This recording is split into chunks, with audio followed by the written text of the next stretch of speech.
अभी तो देखिए जो मंत्री जी हैं हम नहीं समझते वो कहाँ हैं, क्या कर रहे हैं। कभी हम लोगों के साथ थे, अब मंत्री बन गए। मंत्री बनने के लिए कितने परेशान थे। कभी बाबा जी को, भाजपा सरकार को कितना गाली देते थे, आज उसी में घुस गए मंत्री के लालच में। उनके कहने से कुछ होगा?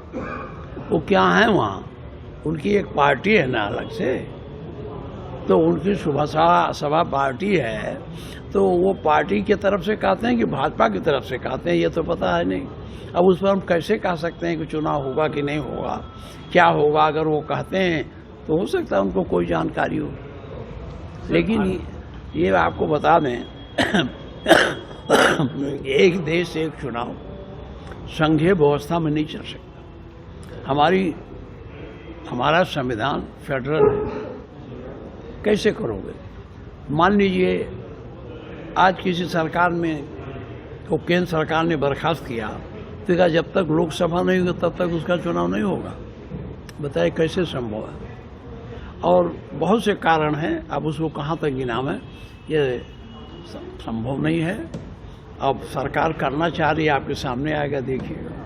और अगर आवे सुबह मंत्री जी तो उनसे जरूर पूछिएगा कि आपको ये इल्हाम कहाँ से हो गया है।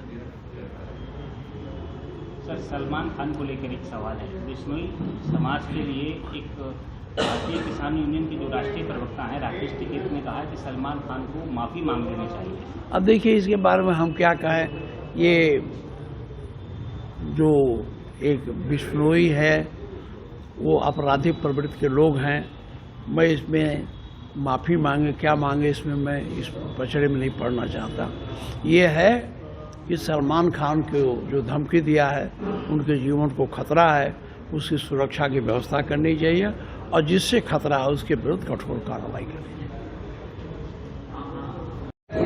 सर, मेरा एक सवाल है महंगाई को लेकर, जैसे धान के दाम कम मिल रहे हैं और किसानों को डीएपी नहीं मिल रहा। देखिए ऐसा है, किसानों का धान पहले सरकार ने कहा था कि हम इनके लागत मूल्य से 1.5 मूल्य देंगे, लेकिन आज तक ये न तय कर पाए कितना लागत मूल्य और कितना 1.5 होता है।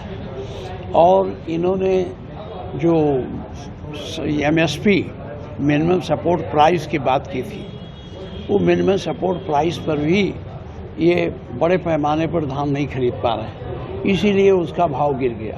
अगर ये मिनिमम सपोर्ट प्राइस पर ये जो इन्होंने केंद्र बना रखा है, अगर इसमें खरीदारी बढ़ा दें तो अभी दाम बढ़ जाए। ये खुद इसलिए नहीं करते क्योंकि जो छोटे व्यापारी हैं इनसे कहीं न कहीं जुड़े हैं और वो छोटे व्यापारी कम मूल्य पर खरीद लेते हैं।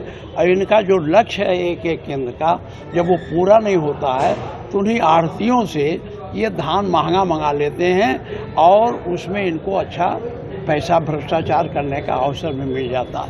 महंगाई को लेकर के सर क्या आपका? देखिए महंगाई तो 2014 में माननीय प्रधानमंत्री जी ने एक वादा किया था, उस समय जो महंगाई है उसको कम करेंगे।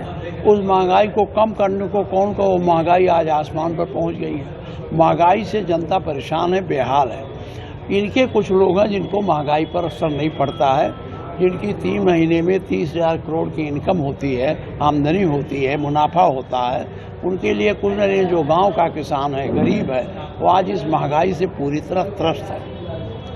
धान को लेकर के सर एक और मेरा, आपने अभी कहा था कि महंगाई की वजह से मैंने खुद अपना धान नहीं बेचा है, क्या है सर? ये ऐसा है, बाजार मूल्य में तो धान जो मिनिमम सपोर्ट प्राइस है अभी मिल नहीं रहा है।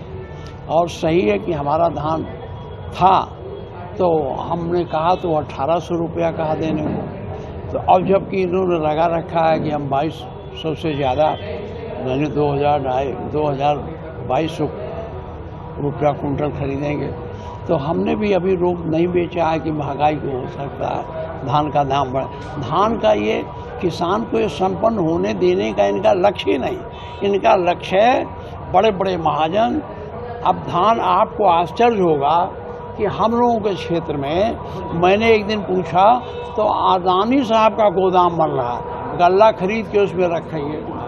तो ये बड़े बड़े लोग जब आएंगे, छोटे, एक तो छोटे व्यापारी मर जा रहे हैं, दूसरे उचित मूल्य नहीं मिलेगा, वो अपना रख लेंगे, अपने हिसाब से महंगाई बढ़ावेंगे।